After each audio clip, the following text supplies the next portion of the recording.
It seems that we have a visitor, Holmes. Indeed. Come in. Hello, Sir Henry Baskerville. Did you have a good trip?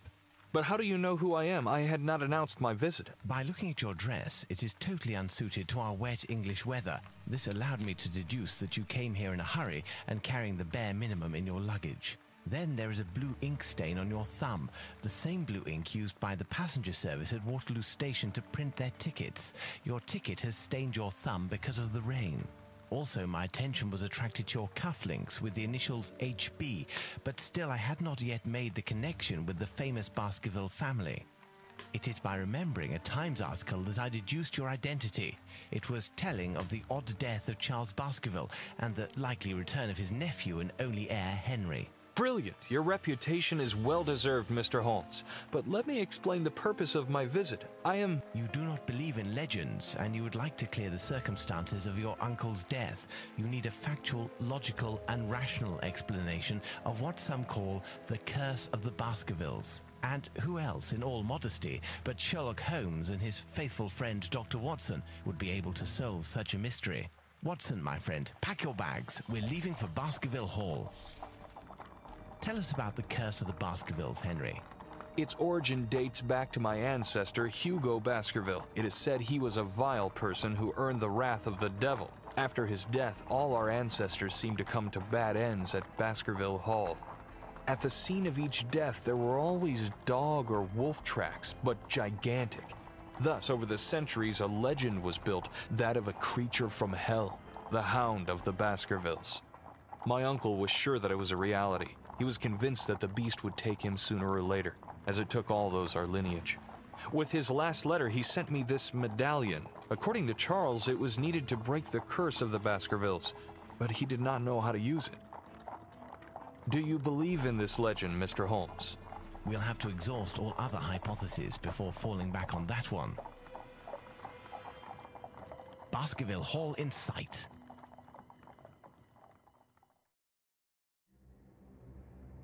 Holmes, Doctor, welcome to Baskerville Hall. The servants are not here to welcome us, I fear. They were severely affected by the death of my uncle and have since retired. The family portraits gallery, I assume. But why such expressions on their faces? These pictures have not always been so disturbing. According to my uncle, the changes in the paintings occurred after the violent death of the portrayed Baskerville. It appears to be one of the effects of the curse. Have you noticed? The family coats of arms under the pictures are missing. Indeed, it is an interesting point to begin our investigation. Where can these coats of arms be, and why did they disappear? Let's try to find them. I cannot stay here any longer. The sight of those ghastly faces is unbearable.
Sir Roger Baskerville is certainly one of the most famous hunters in all of Great Britain.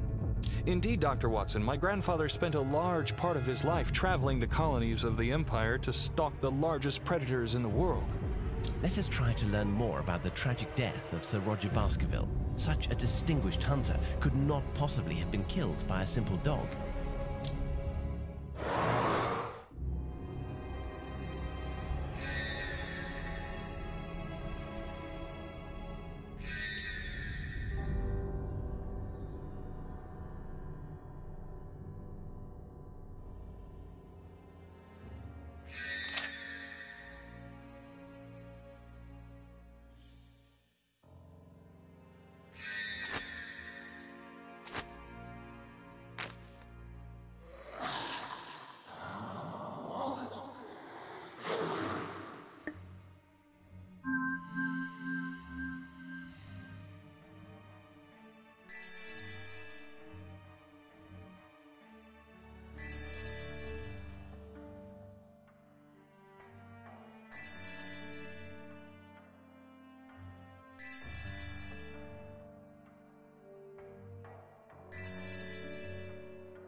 A unicorn, a dragon, a werewolf? I can't believe my eyes.